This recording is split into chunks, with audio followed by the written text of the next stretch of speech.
Soalan ni soalan terakhir malam ni ya. Pelik soalan ni Ustaz. Hukum ambil wuduk dalam keadaan bogel. Oh, mari nak suka kita tapi pelik soalan. Oh, jadi apakah hukum ni? Oh, soalan terakhir Ustaz. Boleh balik ya. Ha. Ambil wuduk dalam keadaan bogel. Hukumnya haram, berdosa besar dan kena laknat.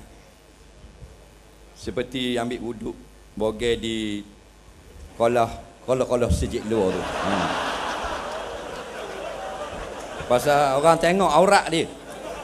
Jadi haram. Dia ambil wuduk, dia tok bila. Jadi siapa masa nak bang maghrib, dia pergi ambil wuduk kat luar tu lah, kat tempat ambil wuduk awang, dia pun buang habis luar dengan Angry Bird. Dia pergi ambil wuduk lah nyawa ke. Haram lah. Jadi kalau darang dalam bilik air tak haram, melainkan kata setengah ulama haram. Tapi tidak ada nas. Ni pandangan ulama. Di antara pandangan Kiai Hajimi rahimahullah taala bekas mufti besar Jakarta, dia kata haram. Dia ramai tu guru berpandukan pada pandangan beliau. Tapi bukan daripada nas. Ini daripada pandangan beliau. Dia seorang fuqaha. Kerana wuduk ni ibadah. Ibadah apa perlu kita pergi telanjang pula dah. Kalau mandi lain, kita nak takkan nak mandi kena pakai serban mandi. Tak. Jadi wuduk selepas kita semaya mandi pakai tuala. Baru ambil wuduk. Walau bagaimanapun ada juga yang mengatakan tidak haram.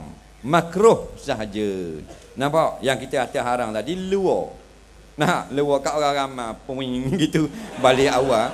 Nah, dalam bilik orang tak nampak, tak ada masalah. Sebab aurat-aurat kita ni bila ada orang yang haram tengok baru haram. Tak ada orang yang haram tengok tak haram. Sebab tu kata kita nyajar duduk luar rumah telanjang tak haram. Tak haram lagi pasal apa? Tak ada orang.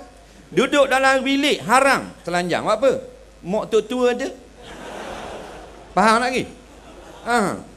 Mulai ada natu pergi dapur lah nyawa nge dodek-dodek. Haram lah. Tapi dia duduk seorang je dalam hutang. Rumah dia jauh pada orang. Orang nak mari mesti lalu kot satu jalan, dia nampak orang mari. Dia duduk luar panasan, dia telanjang. Dalam kitab I'anatul Talibin makruh saja. Dan kalau kita panas, buka kipas tak jadi apa? Tak jadi apa panas juga. Lalah buka baju senang. Maka hukumnya harus. Dengan syarat tak ada orang. Nah, tubik luar rumah yang boleh ada jemur kain dan nyawa nge. Tak ada masalah. Dengan syarat tak ada orang. Tapi jangan buat gitu. Sebab apa nak khabar? Benda mana aurat ma yajibu satruhu. Aurat ialah anggota yang wajib kita tutup. Tutup dari siapa? Dari malaikat, bukan. Dari malaikat sunat, dari pandangan sesama manusia. Nampak? Ada manusia yang haram tengok, maka wajib kita tutup. Tak ada seorang manusia di rumah dia jauh pada orang, hidup luar masih rupuk main lanyang wangeng. Tak ada masalah. Jangan ngecik mata dah.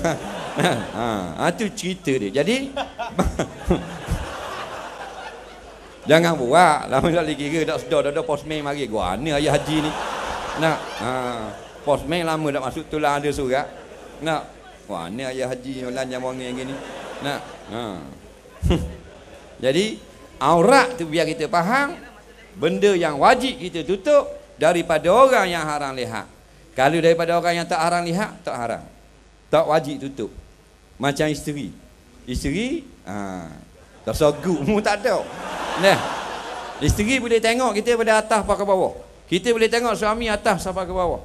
Lepas tu nikmat perkahwinan. Kita boleh nampak nikmat, nampak tu.